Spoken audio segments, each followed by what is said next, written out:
Fernanda Manhota, muito boa tarde.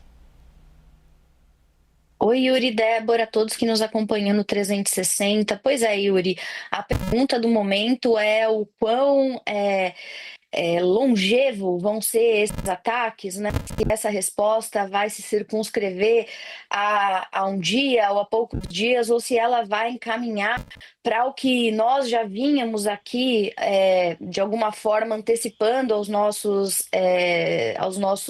assinantes, que é um pouco sobre a possibilidade de escalada rumo a uma guerra total. Tudo indica, Yuri, que esse momento que nós estamos protagonizando nesse momento ele é um pouco diferente do que nós já vínhamos notando há alguns meses, até anos, né? Basicamente, para quem não acompanhou tão de perto esse processo, a elevação de tensões entre Irã e Israel vem se asseverando bastante, principalmente desde 2018. A gente sabe, sempre menciona aqui na nossa cobertura, o fato de que são inimigos históricos, que têm as suas adversidades, enfim, já desde a origem desses países, mas principalmente desde 2018,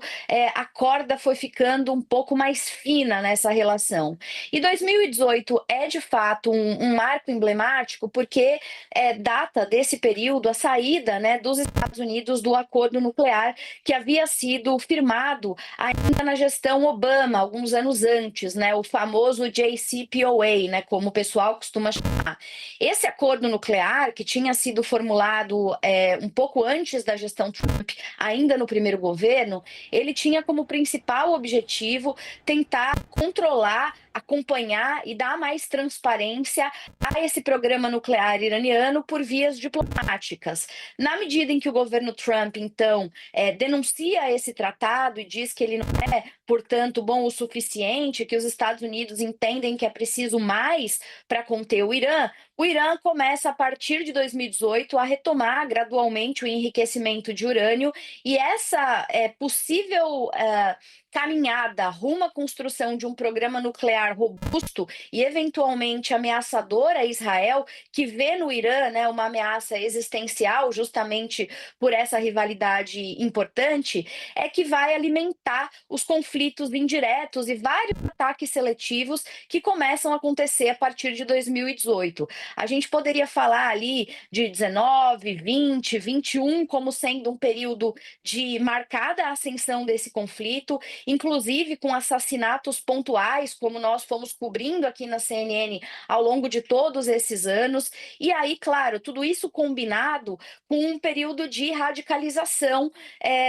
dos regimes dentro dos países, né? Então, a tensão regional foi crescendo, os países foram se radicalizando também em relação à sua composição doméstica. No caso de Israel, o governo israelense de Netanyahu começa a incluir, principalmente entre 2022 e 2023, algumas figuras de linha dura, nacionalistas bem importantes, e começa já a partir do final de 2023 a falar em uma guerra eventual contra o Irã, uma guerra direta, né? Então, não apenas usando intermediários, como já tinha acontecido, Israel atacando a Síria, atacando o Líbano, atacando Gaza, porque a gente sabe que ali estão hospedados grandes aliados do regime iraniano, como é o caso, né, dos Houthis no Iêmen, como é o caso do Hezbollah, do Hamas, mas isso vai ficando cada vez mais delicado, até o ponto que nós temos aqueles ataques diretos empreendidos há pouco mais de um ano, e naquele momento a comunidade internacional de fato acende uma luz amarela piscante, porque começa a dar a entender que não é só retórica, não é só por meio de intermediários, é possível que haja sim, né, um risco de confronto direto, de uma ação mais contundente. Naquela outra ocasião, Yuri, que a gente também cobriu aqui, qual era a diferença? A diferença é que os ataques do lado israelense foram um pouco mais circunscritos, eles tiveram menor proporção e capacidade, né, do que esses, e a resposta iraniana também veio acompanhada dessa racionalidade proporcional. Proporcionalidade é sempre um elemento fundamental quando a gente fala em guerra, em escalada militar. Inclusive, naquela ocasião, houve uma grande mobilização de vários países que são aliados, né, tanto de um lado quanto do outro, para tentar conter essa escalada, justamente para garantir que o ataque e a resposta ficassem circunscritos dentro de uma relativa zona de controle. O que nós vimos acontecer nessas últimas 24 horas é bastante diferente do que aconteceu nesse último episódio que eu narrava. Nós temos ataques de mais significativa proporção, ataques diretos e que comprometeram do lado iraniano boa parte do processo decisório do alto escalão militar e também político do regime. Do lado israelense, nós temos